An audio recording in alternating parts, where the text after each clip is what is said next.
Hello everyone, welcome to Saval Classes। ਤਾਂ ਰੋਜ਼ਾਨਾ ਦੀ ਤਰ੍ਹਾਂ ਅੱਜ ਆਪਾਂ ਸੀਟੈਟ ਦੀ ਪੰਜਾਬੀ ਪੇਪਰ ਡਿਸਕਸ ਕਰਨ ਜਾ ਰਹੇ ਹਾਂ ਜੀ। ਅੱਜ ਦਾ ਪੇਪਰ ਜਿਹੜਾ ਹੈ ਜੀ ਆਪਣਾ 8ਵਾਂ ਪੇਪਰ ਹੈ। ਇਸ ਤੋਂ ਪਹਿਲਾਂ ਆਪਾਂ 7 ਜਿਹੜੇ ਹੈ ਜੀ ਸੀਟੈਟ ਦੇ ਪੇਪਰ ਡਿਸਕਸ ਕਰ ਚੁੱਕੇ ਹਾਂ ਜੀ। ਤਾਂ ਅੱਜ ਦਾ ਜਿਹੜਾ ਪੇਪਰ ਹੈ ਜੀ ਉਹ ਜੁਲਾਈ 2019 ਦਾ ਸੈਕਿੰਡ ਪੇਪਰ ਦਾ ਲੈਂਗੁਏਜ ਸੈਕਿੰਡ ਜਿਹੜਾ ਹੈ ਆਪਾਂ ਡਿਸਕਸ ਕਰਨ ਜਾ ਰਹੇ ਹਾਂ ਜੀ। ਤਾਂ ਇਸ ਦੇ ਨਾਲ ਹੀ ਇੱਕ ਖਾਸ ਜਾਣਕਾਰੀ ਹੈ ਕਿ ਜਿਹੜੇ ਸਟੂਡੈਂਟਸ ਸੀਟੈਟ ਦੀ ਤਿਆਰੀ ਕਰ ਰਹੇ ਆ ਜੀ ਜਾਂ ਤਿਆਰੀ ਕਰਨਾ ਚਾਹੁੰਦੇ ਹੈ ਤਾਂ ਸਾਵਲ ਕਲਾਸਿਸ ਦੇ ਫ੍ਰੀ WhatsApp ਗਰੁੱਪ ਨਾਲ ਉਹਨਾਂ ਨੂੰ ਜੁੜਨ ਦੇ ਵਿੱਚ ਬਹੁਤ ਸਾਰਾ ਫਾਇਦਾ ਹੋਏਗਾ। ਤਾਂ WhatsApp ਗਰੁੱਪ ਦੇ ਵਿੱਚ ਜੁੜਨ ਲਈ ਤੁਸੀਂ WhatsApp ਮੈਸੇਜ ਦੇ ਵਿੱਚ ਆਪਣਾ ਨੇਮ ਸੀਟੈਟ ਤੇ ਸਟੇਟ ਟਾਈਪ ਕਰਕੇ ਇਹਨਾਂ ਮੋਬਾਈਲ ਨੰਬਰ ਦੇ ਉੱਪਰ ਜਿਹੜਾ ਹੈ ਜੀ ਤੁਸੀਂ ਇਹ ਮੈਸੇਜ ਸੈਂਡ ਕਰਨਾ ਹੈ ਔਰ ਤੁਸੀਂ ਇਸ ਗਰੁੱਪ ਦੇ ਵਿੱਚ ਜੁੜ ਜਾਓਗੇ ਜੀ। ਔਰ ਸਾਵਲ ਕਲਾਸਿਸ ਦੇ ਫ੍ਰੀ ਟੈਲੀਗ੍ਰਾਮ ਗਰੁੱਪ ਦੇ ਵਿੱਚ ਜੁੜਨ ਲਈ ਟੈਲੀਗ੍ਰਾਮ ਤੁਸੀਂ ਡਾਊਨਲੋਡ ਕਰਕੇ ਉਸ ਦੇ ਵਿੱਚ ਸਰਚ ਦੇ ਵਿੱਚ ਸਾਵਲ ਸੀਟੈਟ ਟਾਈਪ ਕਰਕੇ ਇਸ ਗਰੁੱਪ ਦੇ ਵਿੱਚ ਜੁੜ ਕੇ ਤੁਸੀਂ ਸੀਟੈਟ ਦੀ ਤਿਆਰੀ ਦੇ ਲਈ ਹਰੇਕ ਸਬਜੈਕਟ ਦੀ ਜਿਹੜੀ PDF ਠੀਕ ਹੈ ਤੇ ਹੋਰ ਬਹੁਤ ਸਾਰੀ ਜਿਹੜੀ ਹੈ ਜਾਣਕਾਰੀ ਸਮੱਗਰੀ ਹਾਸਲ ਕਰਕੇ ਸੀਟੈਟ ਦੀ ਤਿਆਰੀ ਦੇ ਵਿੱਚ ਇੱਕ ਬਹੁਤ ਹੀ ਵਧੀਆ ਜਿਹੜਾ ਹੈ ਫਾਇਦੇਮੰਦ ਇਜ਼ਾਫਾ ਕਰਕੇ ਸਫਲਤਾ ਵੱਲ ਵੱਧ ਸਕਦੇ ਹੋ ਜੀ। ਤਾਂ ਆਓ ਜੀ ਫਿਰ ਅੱਜ ਆਪਾਂ ਸੀਟੈਟ ਦਾ ਪੇਪਰ ਡਿਸਕਸ ਕਰਨ ਜਾ ਰਹੇ ਹਾਂ ਜੋ ਕਿ ਇੱਕ ਪੈਰਾਗ੍ਰਾਫ ਦੇ ਨਾਲ ਸ਼ੁਰੂ ਹੁੰਦਾ ਹੈ। ਜਿਵੇਂ ਕਿ ਆਪ ਨੂੰ ਮੈਂ ਵਾਰ-ਵਾਰ ਦੱਸ ਚੁੱਕਿਆ ਕਿ ਪੈਰਾਗ੍ਰਾਫ ਪੇਪਰ ਦੇ ਵਿੱਚ ਕਿਉਂ ਹੁੰਦਾ ਜੀ ਪੈਰਾ ਰਚਨਾ, ਕਿਉਂਕਿ ਇਹ ਬੱਚਿਆਂ ਦੀ ਜਿਹੜੀ ਪੜ੍ਹਨ ਦੀ ਜਿਹੜੀ ਸਮਰੱਥਾ ਹੈ ਉਹ ਕਿਸ ਢੰਗ ਨਾਲ ਇਕਾਗਰਚਿਤ ਹੋ ਕੇ ਵਿਚਾਰਾਂ ਨੂੰ ਸਮਝਦੇ ਹੈ, ਕਲਪਨਾ ਨੂੰ ਸਮਝਦੇ ਹੈ, ਇਹਦੇ ਵਿੱਚ ਜਿਹੜੀ ਭਾਸ਼ਾ ਸ਼ੈਲੀ ਹੈ ਉਸ ਨੂੰ ਸਮਝਦੇ ਹੈ ਜੀ।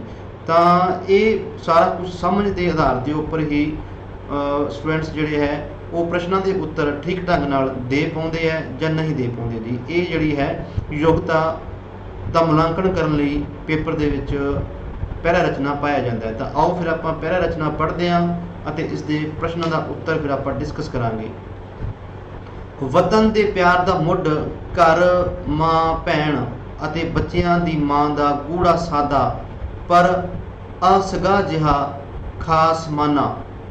ਇਹ ਮੁੱਢਤੀ ਵਤਨ ਦੇ ਪਿਆਰ ਦਾ ਬ੍ਰਿਜ ਉਪਜਦਾ ਹੈ। ਜੇ ਜੜ ਹੀ ਨਾ ਹੋਵੇ ਤਾਂ ਜ਼ਿੰਦਗੀ ਦਾ ਫੈਲਾਓ ਕਿਸ ਤਰ੍ਹਾਂ ਹੋ ਸਕਦਾ ਹੈ। ਘਰ ਦਾ ਡੂੰਘਾ ਪਿਆਰ ਉਹਨਾਂ ਲੋਕਾਂ ਵਿੱਚ ਨਹੀਂ ਪੈ ਸਕਦਾ ਜਿਨ੍ਹਾਂ ਨੇ ਇਹ ਵਿਦਿਆ ਪੜ੍ਹੀ ਹੋਈ ਹੋਵੇ ਕਿ 5 ਇੰਦਰੀਆਂ ਦਾ ਜੀਵਨ ਹੀ ਇੱਕ ਦੁੱਖ ਰੂਪ ਹੈ। ਘਰ ਦਾ ਤਿਆਗ ਹੀ ਆਦਰਸ਼ ਹੈ ਅਤੇ ਇਸ ਦੁੱਖ ਦੀ ਨਿਵਰਤੀ ਵਿੱਚ ਹੀ ਕਲਿਆਣ ਹੈ। ਜਿਹੜੇ ਇਸ ਤਰ੍ਹਾਂ ਦੀ ਫਿਲਾਸਫੀ ਦੇ ਸਿਖਾਏ ਮਜ਼ਹਬ ਦੇ ਅੱਡੇ ਚੜ੍ਹੇ ਉਹਨਾਂ ਨੂੰ ਘਰ ਦਾ ਮੋਹ, ਬਾਲ ਬੱਚੇ ਦਾ ਪਿਆਰ, ਮਾਂ ਭੈਣ ਇਸਤਰੀ ਦਾ ਸਤਿਕਾਰ ਪਾਪ ਜੇ ਭਾਸਦੇ ਹਨ। ਹਿੰਦੁਸਤਾਨ ਦੇ ਸੰਨਿਆਸੀ ਤੇ ਸਾਧ ਵੈਰਾਗ ਤਿਆਗ ਦੀ ਤਾਲੀਮ ਦਿੰਦੇ ਇਸਤਰੀ ਜਾਤੀ ਨੂੰ ਤਿਰਸਕਾਰ ਕਰਨ ਦੇ ਢੰਗ ਸਿਖਾਉਂਦੇ ਹਨ ਜੀ। ਇੱਥੋਂ ਤੱਕ ਕਿ ਨਫ਼ਰਤ ਫੈਲੀ ਕਿ ਗੁਰੂ ਨਾਨਕ ਦੇਵ ਜੀ ਨੇ ਨੂੰ ਇਸ ਦੇ ਬਰਖਿਲਾਫ ਜੰਗ ਕਰਨਾ ਪਿਆ।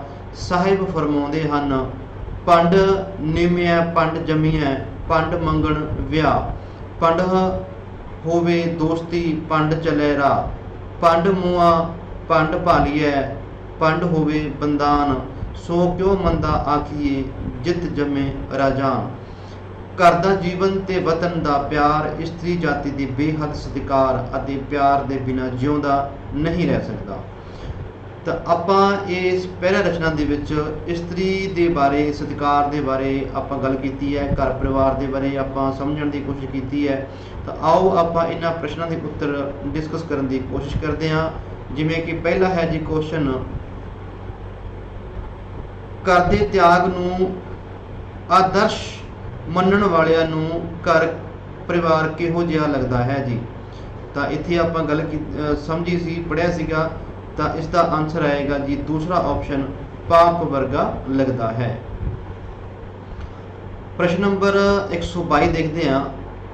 ਸੰਨਿਆਸੀ ਤੇ ਸਾਧੂਆਂ ਦਾ ਔਰਤ ਪ੍ਰਤੀ ਰਵੱਈਆ ਕਿਹੋ ਜਿਹਾ ਸੀ। हाँ जी, सन्यासियों ते साधुओं की ये गल आई सी, तो इसका आंसर आएगा जी चौथा ऑप्शन तिरस्कार वाला जी। ठीक है, इत्थे हिंदुस्तानी सन्यासी ते साधु विराग की गल की गई सी, तिरस्कार वाला। प्रश्न नंबर 123 देखो, औरत के सत्कार लई किसने आवाज़ बुलंद की थी? हाँ जी, किसने आवाज़ बुलंद की थी? आपां पढ़िया ही सीगा, गुरु नानक देव जी ने। इसका आंसर है जी पहला ऑप्शन गुरु नानक देव जी।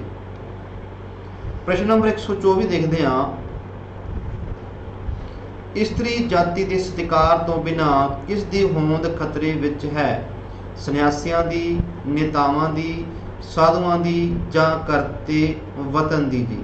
तो ये आप बिल्कुल पढ़िया सीगा लास्ट दे विच, घर ते वतन की जिहड़ी है इस्त्री जाति के सत्कार तो बिना इन्हां दी भी जिहड़ी है होंद खतरे दे विच है। तो प्रश्न नंबर 124 का सही उत्तर चौथा जी। 125 नंबर, सो क्यों मंदा आइए आखिए, इत्थे आएगा जी जित जमे राजान, तुक विच किस दे हक की गल की गई है? सन्यासण दे, साधुआं दे, औरत दे जां राजियां दे। तो इस दे विच औरत दे हक दे विच गल की गई है। ऑप्शन नंबर तीसरा इसका सही उत्तर है। प्रश्न नंबर 126 देखो, वृक्ष दा समानार्थी शब्द चुनो जी।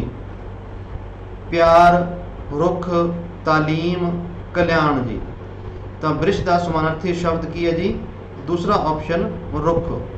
तालीम हुंदा सिक्ख्या। ठीक है, आंसर इसका दूसरा आएगा। प्रश्न नंबर 127 देखो, औरत दा पुलिंग चुनो जी। बहुत ही आसान क्वेश्चन है, बड़े ही फ्री दे ये नंबर होंगे जी। बस जरूरी है कि पहला रचना नूं जेकर कोई स्टूडेंट बहुत ही वधिया ध्यान नाल एकाग्रचित होकर उसके विचारों नूं, भावां नूं समझे तो उसके सारे के सारे प्रश्नों के उत्तर सही हो सकते हैं। प्रश्न नंबर 127 का औरत का पुलिंग चुनो जी। मर्द, इस्त्री, नारी जां जनानी। तो इसका सही आंसर आएगा जी दूसरा ऑप्शन मर्द।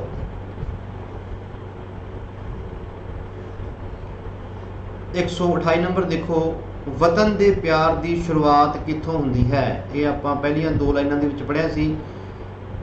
देखते हैं जी, माँ भैन ते पत्नी के प्यार तो, जानवरों के प्यार तो, गुआढ़ियां के प्यार तो, पति ते सोहरे के परिवार तो। बिल्कुल आपको स्पष्ट रूप से नज़र आ रहा जी इसका आंसर पहला ऑप्शन माँ भैन ते पत्नी के प्यार तो वतन के प्यार की शुरुआत हुंदी है। एक होर पैर रचना आपां पेपर दे विच आया जिहड़ा पढ़ते हैं जी, तो उसनूं समझण की कोशिश करते हैं।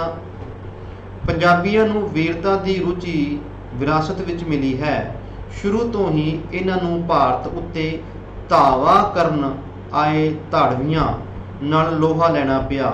परदेसी धाड़वियां दी ईन मनणों इनकारी पंजाबी दी अणख रोह विच आके रणभूमि विच वीरता दे हत्थ विखाउंदी रही।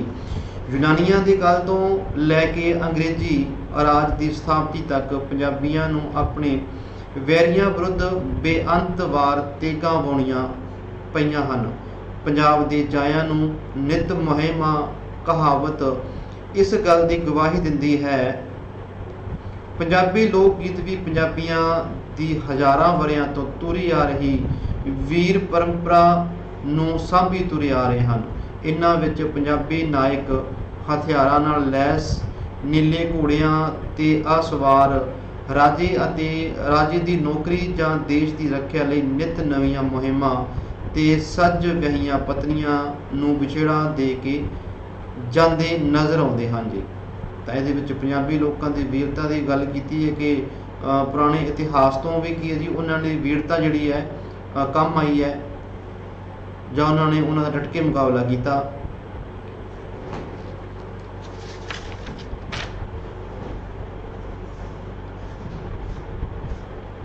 प्रश्न नंबर 129 इस पैरा रचना के नाल जुड़िया होया आपां पढ़ते हैं। यूनानी काल तो अंग्रेजी राज तक पंजाबियों ने दुश्मनों तो बदला किवें लिया? प्यार नाल, लुक छिप के, तेगा जला के जां ईन मन के। ठीक है, ईन मन के हुंदा जी उन्हां दी गुलामी मन के। तो ये तो बिल्कुल सही नहीं है जी। तो जिवें कि आपां पैरा रचना पढ़िया है, इसका सही आंसर आएगा तीसरा ऑप्शन ਤੇਗਾਂ ਚਲਾ ਕੇ।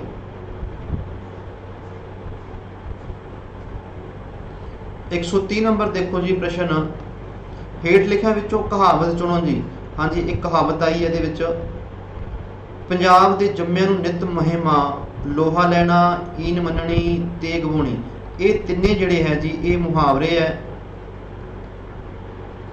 ਆਪਾਂ ਨੂੰ ਪੁੱਛਿਆ कहावत ਕਿਹੜੀ है, ਤਾਂ ਇਸ ਦੇ ਵਿੱਚ ਪਹਿਲਾ ਆਪਸ਼ਨ है जी वो की है, कहावत है। पंजाब दे जम्मिਆਂ ਨੂੰ नित महिमा जी।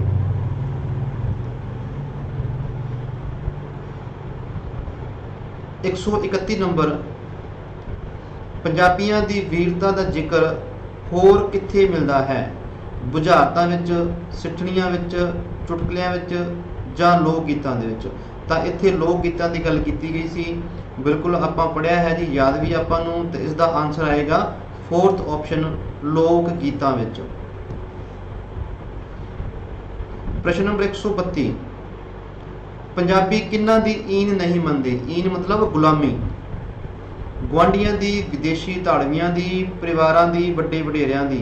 तो पहला रचना के अनुसार इसका आंसर आएगा जी दूसरा ऑप्शन, विदेशी धाड़वियां दी जिहड़ी है उन्होंने ईन नहीं मनी। तो ਜਿਹੜੇ स्टूडेंट्स पहला रचना नूं बिल्कुल शुरू तो लैके अखीर तक बहुत ही ध्यान नाल, शांति नाल, एकाग्रता नाल पढ़ लवे तो उसनूं फिर प्रश्नों के उत्तर जिहड़े है जी बिल्कुल सारे के सारे सही हो सकते हैं। तो इस दे नाल ही एक बहुत ही खास जानकारी आप सब लई, जिहड़े सीटेट की स्टूडेंट्स तैयारी कर रहे हैं जी, तो साल क्लास दे विच ऑनलाइन जिहड़े पेड ग्रुप है जी उसका नाम दिता गया प्लस कोर्स जी, जो कि ऑनलाइन है जी और पेड ग्रुप है। अगर तुसी ईटीटी की हुई है जी, सीटेट के फर्स्ट पेपर की तैयारी करना चाहते हो, जां तुसी सैकेंड पेपर एसएसटी कंबीनेशन नाल जां second paper math science combination नाल सीटेट की तैयारी करना चाहते हो, तो साबर क्लास के इन्हां कॉन्टैक्ट्स नंबरों के उपर जल्दी तो जल्दी अपनी सीट बुक करवा के कोचिंग जिहड़ी है जी वो शुरू कर सकते हो जी। इस दे नाल ही जिहड़े साथी bank, SSC, railway, post office, NET, PSTET, CTET, Punjab government job, हरेक सबजैक्ट के मास्टर कैडर, ठीक है, पीएसटेट की कोचिंग लेना चाहते हैं जी, तो साबर क्लास के विच तुसीं कंटैक्ट कर सकते करके हर प्रकार की जिहड़ी कोचिंग लै सकते हो जी। हाँ जी, पेपर का अगे प्रश्न आप डिस्कस करन जा रहे हैं 133 नंबर, हेठ लिखिया विचों किहड़ा समासी शब्द नहीं है जी। समासी शब्द बहुत ही इंपोर्टेंट है जी, वार वार पेपर दे विच आ जाता है, सीटेट के हर एक पेपर दे विच आ जाता है जी समासी शब्द। हाँ जी, देखते हैं ये नहीं जिहड़ा रणभूमि है जी, नित मुहिमा ये भी है, वीर परंपरा ये नहीं है जी, सच व्याइयां ये भी ठीक है। तो इस दे प्रश्न के अनुसार जिहड़ा उत्तर आएगा जी वो आएगा तीसरा ऑप्शन, वीर परंपरा जिहड़ा है जी समासी शब्द नहीं है। प्रश्न नंबर 134, पंजाबियों नूं विरासत विचों की मिलिया है, कायरता, वीरता, ईन मननी जां हार मननी। तो बिल्कुल आपां पहला रचना दे विच पढ़िया समझिया भी है जी, तो पंजाबियों नूं विरासत विच वीरता मिली है जी। प्रश्न नंबर 135, पंजाबियों नूं शुरू तो ही किस दा विरोध करना पिया जी, धाड़वियां दा, अपने गल करन वालियां दा, अपने हमसायां दा जां नीले कूड़े वालियां दा जी। तो इसका आंसर आएगा जी फर्स्ट ऑप्शन, धाड़वियां दा, जो कि आपां पहला रचना दे विच पढ़िया ही सी। प्रश्न नंबर 136 देखो, जो कि पैडागोगी नाल संबंधित है जी।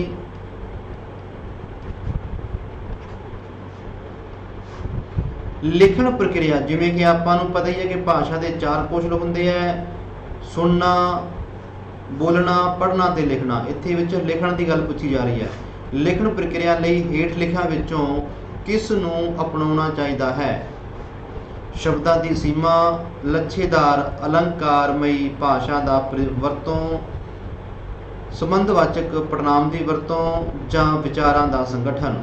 तो सब तो जरूरी है कि लिखण प्रक्रिया दे विच किहड़ी चीज़ नूं अपनाया जाए, फोर्थ ऑप्शन, विचारां का संगठन। ਜੇ ਬੱਚੇ ਦੇ ਮਨ ਦੇ ਵਿੱਚ ਵੱਧ ਤੋਂ ਵੱਧ ਚੰਗੇ ਵਿਚਾਰਾਂ ਦਾ ਸੰਗਠਨ ਹੋਵੇਗਾ ਤਾਂ ਲਿਖਣ ਦੀ ਪ੍ਰਕਿਰਿਆ ਉਨੀ ਹੀ ਵਧੀਆ ਅਤੇ ਸਫਲ ਹੋਵੇਗੀ। ਪ੍ਰਸ਼ਨ ਨੰਬਰ 137, ਲਿਖਣਾ ਇੱਕ ਡੈਸ਼ ਹੈ ਅਤੇ ਇੱਕ ਡੈਸ਼ ਨਹੀਂ ਹੈ। ਦੇਖਦੇ ਆਪਾਂ, ਪ੍ਰਕਿਰਿਆ ਹੈ, ਵਸਤੂ ਨਹੀਂ ਹੈ ਜੀ, ਹੋ ਸਕਦਾ ਹੈ। ਬਾਕੀ ਆਪਸ਼ਨ ਦੇਖਦੇ हैं। लिखना एक वस्तु है, नहीं जी। एक प्रक्रिया, नहीं, ये भी गलत हो गया। लिखना एक प्रक्रिया है अते लिखण अभ्यास नहीं जी, ये गलत हो गया जी। लिखना एक लिखण अभ्यास है, गलत हो गया। पर एक प्रक्रिया नहीं जी, तो आंसर आएगा इसका फर्स्ट ऑप्शन जी। लिखना एक प्रक्रिया है, एक वस्तु नहीं है जी। तो इस तरीके नाल पेपर दे विच प्रश्न आ जाए तो मार्क करके तुसीं प्रश्न पेपर दे विच हल कर लिया करो। प्रश्न नंबर 138, विद्यार्थियों के लिखण कौशल का मुलांकन करन समय एक अध्यापक नूं सब तो वध जोर डैश उपर देना चाहिए है। लच्छेदार भाषा, लच्छेदार मतलब अलंकार, अलंकारिक भाषा आप ऊपर शब्द पढ़े ही है। शुद्ध शब्द जोड़, व्याकरणक तौर ते शुद्ध संरचना, विचारां दा प्रगटा जी। तो इस दे विच सही आंसर आएगा जी फोर्थ ऑप्शन, विचारां दे प्रगटा दे उपर सब तो वध जोर देना चाहिए है। प्रश्न नंबर 139 देखते हैं। अगाऊं पढ़त दे अभ्यास का अर्थ है जी। ये शब्द जी सीटेट के आप पेपर इस तो पहला 7 कर चुके हैं जी। अगाऊं शब्द जिहड़ा है जी घट्टो घट्ट 3-4 बारी प्रश्न आ चुके हैं जी। अगाऊं पढ़त दे अभ्यास का अर्थ है औखे शब्दां दे अर्थ देना, पाठ विच वरते गए व्याकरणक वस्तां अते नियमां दी व्याख्या करनी, सिख्यार्थियों की पढ़न की समझ का मुलांकन करना, सिख्यार्थियों नूं पाठ बारे उन्हां दे अगाऊं ज्ञान नूं क्रियाशील बना के तैयार करना। इसका सही आंसर है जी फोर्थ ऑप्शन। अगाऊं पढ़त दे अभ्यास का अर्थ है सिख्यार्थियों नूं पाठ बारे उन्हां दे अगाऊं ज्ञान नूं क्रियाशील बना के तैयार करना। प्रश्न नंबर 140 जी, भारतीय संविधान के 8वें शेड्यूल विच देखो जी, ये एक होर प्रश्न है पूछा जा सकता है कदे ऑप्शन रूप दे विच। 8वें शेड्यूल दे विच भारतीय संविधान दे विच किन्नियां भाषावां दा जिक्र किया गया। हुण इहदे विच एक गल आपां नूं पता लग गया कि 8वें शेड्यूल दे विच भाषावां दा जिक्र किया गया है। और किन्नियां भाषावां दा जिक्र किया गया जी, 16 जां 20 जां 22 जां 24। तो आपां नूं पता ही है, इसका सही आंसर है जी तीसरा ऑप्शन, 22 भाषावां दा जिक्र किया गया भारतीय संविधान के 8वें शेड्यूल दे विच। प्रश्न नंबर 141, एक अध्यापिका अपनी जमात विच विद्यार्थियों नूं वक्खो वक्खरियां भूमिकावां निभाउण लई कहंदी होई वास्तविक संचार की पेशकारी कर रही है। फिर वो उन्हां दियां भूमिकावां विचों कुछ संबंधित नियमां नूं हटा के उन्हां नियमां दी वरतों नाल अभ्यास करन लई आखदी है। वो डैश पढ़ा रही है। प्रीस्क्रिप्टिंग व्याकरण, grammar in isolation, grammar in context ते डिडक्टिव अप्रोच जी। तो प्रीस्क्रिप्टिव हो गया जी लिपि नाल संबंधित, ते ग्रामर इन आइसोलेशन मतलब इकल्ले रूप दे विच, ग्रामर इन कंटैक्सट मतलब शब्दां राहीं, ते डिडक्टिव अप्रोच आपां नूं पता ही है कि पहला बच्चे नूं परिभाषा याद करवाई जाती है, फिर उस तो बाद उदाहरणा करवाई जांदियां जी। तो प्रश्न के अनुसार इसका आंसर आएगा जी तीसरा ऑप्शन, ग्रामर इन कंटैक्सट। ठीक है, ये कुछ संबंधित नियमों को हटा के उन्होंने नियमों की वरतों का अभ्यास करने आखदी है जी। तो ये फिर की आ रहा जी, ग्रामर इन कंटैक्सट।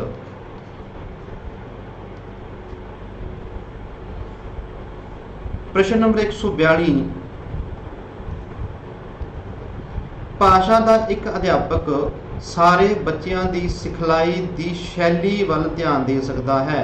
शैली हुंदा जी ढंग, ਜਾਂ ਤਰੀਕਾ, ਹਰੇਕ ਸ਼ਬਦ ਦਾ ਅਨੁਵਾਦ ਕਰਕੇ ਅਤੇ ਪਾਠ ਨੂੰ ਦੁਹਰਾ ਕੇ। ਦੂਸਰਾ ਹੈ ਲਗਾਤਾਰ ਬੱਚਿਆਂ ਦਾ ਮੁਲਾਂਕਣ ਕਰਕੇ। ਤੀਸਰਾ ਹੈ ਪੜ੍ਹਾਈ ਦੇ ਨਾਲ ਨਾਚ, ਸੰਗੀਤ, ਗੇਮਾਂ, ਖੇਡਾਂ, ਡਰਾਇੰਗ ਦੀਆਂ ਜਮਾਤਾਂ ਵੱਲ ਵੀ ਪ੍ਰੇਰਿਤ ਕਰਕੇ। ਤੇ ਚੌਥਾ ਹੈ ਵੱਖੋ ਵੱਖਰੇ ਸਿੱਖਿਆਰਥੀਆਂ ਦਾ ਧਿਆਨ ਰੱਖਣ ਲਈ ਵੱਖੋ ਵੱਖਰੀਆਂ ਅਧਿਆਪਨ ਵਿਧੀਆਂ, ਯੋਜਨਾਵਾਂ ਤੇ ਮੁਲਾਂਕਣ ਦੇ ਤਰੀਕੇ ਵਰਤ ਕੇ ਜੀ। ਤਾਂ ਬਿਲਕੁਲ ਜੀ ਬੱਚਿਆਂ ਦੀ ਸਾਰੇ ਬੱਚਿਆਂ ਦੀ ਜਿਹੜੀ ਸਿਖਲਾਈ ਦੀ ਸ਼ੈਲੀ ਵੱਲ ਧਿਆਨ ਦੇਣਾ ਚਾਹੀਦਾ ਹੈ। ਇਸ ਦਾ ਆਨਸਰ ਆਏਗਾ 4th ਆਪਸ਼ਨ ਜੀ, ਵੱਖੋ ਵੱਖਰੇ ਸਿੱਖਿਆਰਥੀਆਂ ਦਾ ਧਿਆਨ ਰੱਖਣ ਲਈ ਵੱਖੋ ਵੱਖਰੀਆਂ ਅਧਿਆਪਨ ਵਿਧੀਆਂ, ਯੋਜਨਾਵਾਂ ਤੇ ਮੁਲਾਂਕਣ ਦੇ ਤਰੀਕੇ ਵਰਤ ਕੇ। ਪ੍ਰਸ਼ਨ ਨੰਬਰ 142 ਦੇਖੋ, ਭਾਸ਼ਾ ਦੀ ਸਿਖਲਾਈ ਵਿੱਚ ਸਮਾਜਿਕ ਆਦਾਨ ਪ੍ਰਦਾਨ ਮਹੱਤਵਪੂਰਨ ਭੂਮਿਕਾ ਨਿਭਾਉਂਦਾ ਹੈ। ਇਹ ਕਥਨ ਕਿਸ ਨਾਲ ਸੰਬੰਧਿਤ ਹੈ? ਚੋਮਸਕੀ, ਪਿਆਜੇ, ਵਾਇਗੋਤਸਕੀ ਜਾਂ ਸਕਿਨਰ ਜੀ। ਤਾਂ ਆਪਾਂ ਨੂੰ ਪਤਾ ਹੀ ਹੈ ਕਿ ਸਮਾਜਿਕ ਆਦਾਨ ਪ੍ਰਦਾਨ ਜਾਂ ਸਮਾਜਿਕ ਅੰਤਰਕਿਰਿਆ ਦਾ ਜਿਹੜਾ ਸਿਧਾਂਤ ਦਿੱਤਾ ਸੀ ਉਹ ਵਾਇਗੋਤਸਕੀ ਨੇ ਦਿੱਤਾ ਸੀ। ਕੀ ਕਹਿੰਦੇ ਆ ਜੀ ਕਿ ਭਾਸ਼ਾ ਦੀ ਸਿਖਲਾਈ ਜਿਹੜੀ ਹੈ ਜੀ ਉਹ ਲੋਕਾਂ ਦੇ ਵਿੱਚ ਰਹਿ ਕੇ ਹੀ, ਵਿਚਾਰਾਂ ਦਾ ਆਦਾਨ ਪ੍ਰਦਾਨ ਕਰਕੇ, ਉਹਨਾਂ ਨਾਲ ਗੱਲਬਾਤ ਕਰਕੇ ਹੀ ਮਹੱਤਵਪੂਰਨ ਭੂਮਿਕਾ ਨਿਭਾਉਂਦੀ ਹੈ ਭਾਸ਼ਾ ਦੀ ਸਿਖਲਾਈ ਦੇ ਵਿੱਚ। ਤਾਂ ਇਸ ਦਾ ਆਨਸਰ ਕੀ ਆਏਗਾ ਜੀ ਫਿਰ? ਤੀਸਰਾ ਆਪਸ਼ਨ ਵਾਇਗੋਤਸਕੀ ਜੀ। ਪ੍ਰਸ਼ਨ ਨੰਬਰ 144 ਦੇਖੋ, ਤਾਂ ਜਿਵੇਂ ਕਿ ਆਪਾਂ ਦੇਖਦੇ ਹਾਂ ਇਹ ਚੋਮਸਕੀ, ਠੀਕ ਹੈ, ਪਿਆਜੇ, ਸਕਿਨਰ, ਇਹਨਾਂ ਨੇ ਹਰੇਕ ਨੇ ਕਿ ਭਾਸ਼ਾ ਦੇ ਉੱਪਰ ਵੀ ਗੱਲਾਂ ਕੀਤੀਆਂ। ਤਾਂ ਸੀਟੈਟ ਦੀ ਜਿਹੜੀ ਤਿਆਰੀ ਕਰ ਰਹੇ ਜੀ ਸਟੂਡੈਂਟਸ ਜਾਂ ਪੀਟੈਟ ਦੀ ਤਿਆਰੀ ਕਰ ਰਹੇ ਹੈ, ਤਾਂ ਇਹਨਾਂ ਦੀ ਭਾਸ਼ਾ ਦੇ ਉੱਪਰ ਕੀ ਕੀ ਗੱਲਾਂ ਕੀਤੀਆਂ ਗਈਆਂ ਜੀ ਉਹ ਵੀ ਆਪਾਂ ਨੂੰ ਧਿਆਨ ਦੇ ਵਿੱਚ ਹੋਣੀਆਂ ਚਾਹੀਦੀਆਂ।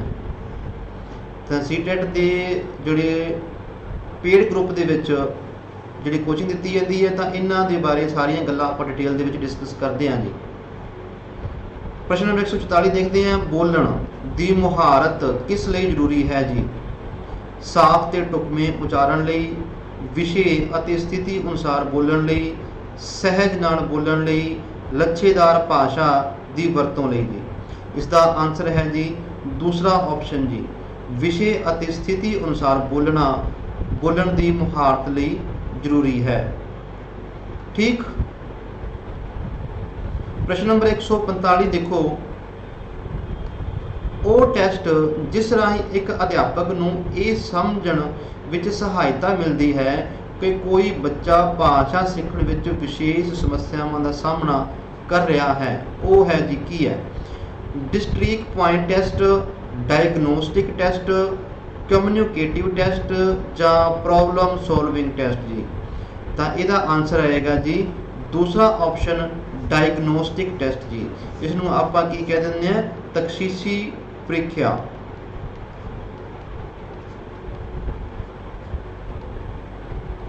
ਤਫਤੀਸ਼ ਕਰਨਾ ਜੀ, ਜਿੱਥੋਂ ਬੱਚਿਆਂ ਦੀ ਸਮੱਸਿਆਵਾਂ ਦਾ ਪਤਾ ਲੱਗੇ। ਠੀਕ ਹੈ। ਪ੍ਰਸ਼ਨ ਨੰਬਰ 146 ਦੇਖੋ, ਪੋਰਟਫੋਲੀਓ ਸ਼ਬਦ ਦੇ ਅਨੁਸਾਰ ਵੀ ਕੀ ਹੈ ਜੀ, ਕਾਫੀ ਪੇਪਰ ਦੇ ਵਿੱਚ ਆ ਜਾਂਦੇ ਆ ਕੁਐਸਚਨ। ਪੋਰਟਫੋਲੀਓ ਕੀ ਹੁੰਦਾ ਜੀ, ਇਹਦੇ ਬਾਰੇ ਤੁਹਾਨੂੰ ਵੱਧ ਤੋਂ ਵੱਧ ਕੁਐਸਚਨ ਤਿਆਰ ਕਰ ਲੈਣੇ ਚਾਹੀਦੇ ਆ। ਪੋਰਟਫੋਲੀਓ ਬਾਰੇ ਹੇਠ ਲਿਖਿਆਂ ਵਿੱਚੋਂ ਕਿਹੜਾ ਕਥਨ ਠੀਕ ਹੈ? ਹਾਂਜੀ, ਕਿਹੜਾ ਕਥਨ ਠੀਕ ਹੈ ਆਪਾਂ ਪੜ੍ਹਦੇ ਹਾਂ। ਪਹਿਲਾ ਆਪਸ਼ਨ ਹੈ ਜੀ, ਇਹ ਲਿਖਾਈ ਦੀ ਆਦਤ ਨੂੰ ਵਿਕਸਿਤ ਕਰਦਾ ਹੈ। ਇਸ ਦਾ ਮੁੱਖ ਮਕਸਦ ਵਿਦਿਆਰਥੀਆਂ ਦਾ ਕੰਮ ਇਕੱਤਰ ਕਰਕੇ ਉਸ ਨੂੰ ਸੁਰੱਖਿਅਤ ਰੱਖਣਾ ਹੈ। ਇਹ ਅਧਿਆਪਕ ਦੇ ਸਮੇਂ ਦੀ ਬਚਤ ਕਰਦਾ ਹੈ ਅਤੇ ਇਸ ਨਾਲ ਵਿਦਿਆਰਥੀ ਵਿਅਸਤ ਰਹਿੰਦੇ ਹਨ। ਇਹ ਬੱਚੇ ਦੀ ਕ੍ਰਮਵਾਰ ਪ੍ਰਗਤੀ ਦਾ ਅਨੁਮਾਨ ਲਾਉਣ ਲਈ ਅਧਿਆਪਕ ਦੀ ਸਹਾਇਤਾ ਕਰਦਾ ਹੈ। ਤਾਂ ਇਸ ਦਾ ਆਨਸਰ ਆਏਗਾ 4th ਆਪਸ਼ਨ ਜੀ। ਪੋਰਟਫੋਲੀਓ ਦਾ ਕੀ ਹੈ ਜੀ? ਇਹ ਬੱਚੇ ਦੇ ਕ੍ਰਮਵਾਰ ਪ੍ਰਗਤੀ ਦਾ ਅਨੁਮਾਨ ਲਾਉਣ ਲਈ ਅਧਿਆਪਕ ਦੀ ਸਹਾਇਤਾ ਕਰਦਾ ਹੈ। ਕ੍ਰਮਵਾਰ, ਤਰਤੀਬਵਾਰ ਜੀ। ਪ੍ਰਸ਼ਨ ਨੰਬਰ 147, ਅਲਾਪ ਡੈਸ਼ ਵਿੱਚ ਭਿੰਨਤਾ ਹੈ ਜੀ? ਅੰਗ, ਧੁਨੀ, ਹਵਾ ਜਾਂ ਸੁਰ ਦੇ ਉਤਰਾਅ ਚੜਾਅ ਜੀ। ਤਾਂ ਜਦੋਂ ਕੋਈ ਗੀਤ ਗਾਇਆ ਜਾਂਦਾ ਜੀ, ਕੋਈ ਕਵਿਤਾ ਗਾਈ ਜਾਂਦੀ ਹੈ ਤਾਂ ਉਦੋਂ ਅਲਾਪ ਹੁੰਦਾ, ਜਿਵੇਂ ਕਿ ਆਪਾਂ ਕਹਿੰਦੇ ਹਾਂ ਆ ਐਵੇਂ ਜੀ। ਠੀਕ ਹੈ, ਆਵਾਜ਼ ਜਿਹੜੀ ਉਚਾਰਨ ਹੁੰਦਾ ਉਸ ਨੂੰ ਆਪਾਂ ਅਲਾਪ ਕਹਿ ਦਿੰਦੇ ਹਾਂ। ਤਾਂ ਉਹ ਕੀ ਹੁੰਦਾ ਜੀ? ਵਿੱਚ ਭਿੰਨਤਾ ਕੀ ਹੁੰਦੀ ਹੈ? ਸੁਰ ਦੇ ਉਤਰਾ ਚੜਾਅ ਜੀ, ਕਦੇ ਸੁਰ ਉੱਪਰ ਚਲਾ ਗਿਆ, ਕਦੇ ਥੱਲੇ ਆ ਗਿਆ ਜੀ, ਇਸ ਤਰੀਕੇ ਨਾਲ ਇਸ ਨੂੰ ਆਪਾਂ ਆਲਾਪ ਕਹਿ ਦਿੰਦੇ ਹਾਂ। ਪ੍ਰਸ਼ਨ ਨੰਬਰ 148, ਵਾਣੀ ਘਰ ਵਿੱਚ ਨਹੀਂ ਬੋਲਦੀ, ਯਾਨੀ ਕਿ ਇੱਕ ਵਿਦਿਆਰਥਣ ਹੈ ਵਾਣੀ, ਪਰ ਉਹ ਸਕੂਲ ਵਿੱਚ ਬਹੁਤ ਗੱਲਾਂ ਕਰਦੀ ਹੈ। ਇਹ ਦਰਸਾਉਂਦਾ ਹੈ ਕੀ ਹੈ ਜੀ? ਉਹ ਆਪਣੇ ਘਰ ਨੂੰ ਬਿਲਕੁਲ ਪਸੰਦ ਨਹੀਂ ਕਰਦੀ, ਸਕੂਲ ਵਿੱਚ ਉਸ ਦੇ ਵਿਚਾਰਾਂ ਦੀ ਕਦਰ ਹੁੰਦੀ ਹੈ, ਸਕੂਲ ਬੱਚਿਆਂ ਨੂੰ ਵੱਧ ਤੋਂ ਵੱਧ ਬੋਲਣ ਦੇ ਮੌਕੇ ਦਿੰਦਾ ਹੈ, ਤੇ ਅਧਿਆਪਕ ਜਮਾਤ ਦੇ ਅਨੁਸ਼ਾਸਨ ਵੱਲ ਘੱਟ ਹੀ ਧਿਆਨ ਦਿੰਦਾ ਹੈ। ਤਾਂ ਜਿਵੇਂ ਕਿ ਇਸ ਦਾ ਆਨਸਰ ਆਏਗਾ ਜੀ ਤੀਸਰਾ ਆਪਸ਼ਨ, ਸਕੂਲ ਬੱਚਿਆਂ ਨੂੰ ਵੱਧ ਤੋਂ ਵੱਧ ਬੋਲਣ ਦੇ ਮੌਕੇ ਦਿੰਦਾ ਹੈ। ਕਿਉਂ ਮੌਕੇ ਦਿੰਦਾ ਹੈ ਜੀ? ਕਿਉਂਕਿ ਬੱਚਿਆਂ ਦਾ ਭਾਸ਼ਾ ਦਾ ਵਿਕਾਸ ਹੋ ਸਕੇ। ਠੀਕ ਹੈ, ਤਾਂ ਬੱਚਿਆਂ ਦਾ ਭਾਸ਼ਾ ਦਾ ਵਿਕਾਸ ਕਿਵੇਂ ਹੋਏਗਾ? ਜਦੋਂ ਸਕੂਲ ਦੇ ਵਿੱਚ ਬੱਚਿਆਂ ਨੂੰ ਵੱਧ ਤੋਂ ਵੱਧ ਜਿਹੜੇ ਹੈ ਉਹ ਮੌਕੇ ਦਿੱਤੇ ਜਾਣਗੇ, ਔਰ ਬੱਚੇ ਉਹਨਾਂ ਮੌਕਿਆਂ ਦੇ ਅਨੁਸਾਰ ਉਹਨਾਂ ਦਾ ਫਾਇਦਾ ਉਠਾਉਣਗੇ। ਤਾਂ ਜਿੰਨਾ ਬੱਚੇ ਬੋਲਣਗੇ ਉਨਾ ਹੀ ਬੱਚਿਆਂ ਦੀ ਭਾਸ਼ਾ ਦਾ ਵਿਕਾਸ ਹੋਏਗਾ ਅਤੇ ਉਹਨਾਂ ਦੇ ਵਿੱਚ ਸਵੈ ਵਿਸ਼ਵਾਸ ਦੀ ਭਾਵਨਾ ਪੈਦਾ ਹੋਏਗੀ। ਪ੍ਰਸ਼ਨ ਨੰਬਰ 149, ਭਾਸ਼ਾ ਦੀ ਨਿਪੁੰਨਤਾ ਵਿੱਚ ਕਿਹੜੇ ਦੋ ਤੱਤ ਸ਼ਾਮਿਲ ਹੁੰਦੇ ਹਨ? ਯੋਗ ਉਚਾਰਨ ਅਤੇ ਤੀਬਰਤਾ ਨਾਲ ਪੜ੍ਹਨਾ, ਲਿਪੀ ਅੰਤਰ ਅਤੇ ਸੁੰਦਰ ਲਿਖਾਈ, ਸ਼ੁੱਧਤਾ ਅਤੇ ਰਵਾਨੀ, ਸਰਸਰੀ ਝਾਤ ਅਤੇ ਪਰਖਣਾ। ਇਸ ਦਾ ਸਹੀ ਆਨਸਰ ਆਏਗਾ ਜੀ ਤੀਸਰਾ ਆਪਸ਼ਨ, ਭਾਸ਼ਾ ਦੀ ਨਿਪੁੰਨਤਾ ਵਿੱਚ ਸ਼ੁੱਧਤਾ ਅਤੇ ਰਵਾਨੀ ਜਿਹੜੀ ਹੈ ਤੱਤ ਸ਼ਾਮਿਲ ਹੁੰਦੇ ਹਨ। ਰਵਾਨੀ ਹੁੰਦਾ ਹੈ ਰਿਦਮ। ਤਾਂ ਇਸ ਪੇਪਰ ਦਾ ਆਖਰੀ ਕੁਐਸਚਨ 150 ਨੰਬਰ, ਭਾਸ਼ਾ ਸਿੱਖਣੀ ਸੌਖੀ ਹੋ ਜਾਵੇ ਜੇਕਰ ਪਾਠ ਪੁਸਤਕਾਂ ਨਾ ਪੜ੍ਹਾਈਆਂ ਜਾਣ, ਇਮਤਿਹਾਨ ਨਾ ਹੋਣ, ਭਾਸ਼ਾਈ ਅਮੀਰੀ ਦਾ ਮਾਹੌਲ ਹੋਵੇ, ਲਿਖਣ ਤੋਂ ਪਹਿਲਾਂ ਵਧੇਰੇ ਸਮਾਂ ਵਿਆਕਰਣ ਦੇ ਅਭਿਆਸ ਨੂੰ ਦਿੱਤਾ ਜਾਵੇ। ਤਾਂ ਇਸ ਦਾ ਆਨਸਰ ਆਏਗਾ ਜੀ ਭਾਸ਼ਾ ਸਿੱਖਣੀ ਉਦੋਂ ਸੌਖੀ ਹੋ ਜਾਵੇਗੀ ਜਦੋਂ ਬੱਚੇ ਨੂੰ ਭਾਸ਼ਾਈ ਅਮੀਰੀ ਦਾ ਮਾਹੌਲ ਜਿਹੜਾ ਹੈ ਉਹ ਦਿੱਤਾ ਜਾਵੇ ਜੀ। ਠੀਕ ਹੈ, ਉਹਦਾ ਭਾਸ਼ਾਈ ਅਮੀਰੀ ਦਾ ਮਾਹੌਲ ਹੋਵੇ ਜਾਂ ਚੁਗਿਰਦਾ ਜਾਂ ਵਾਤਾਵਰਨ ਹੋਵੇ, ਅਮੀਰ ਹੋਵੇ, ਵਧੀਆ ਹੋਵੇ।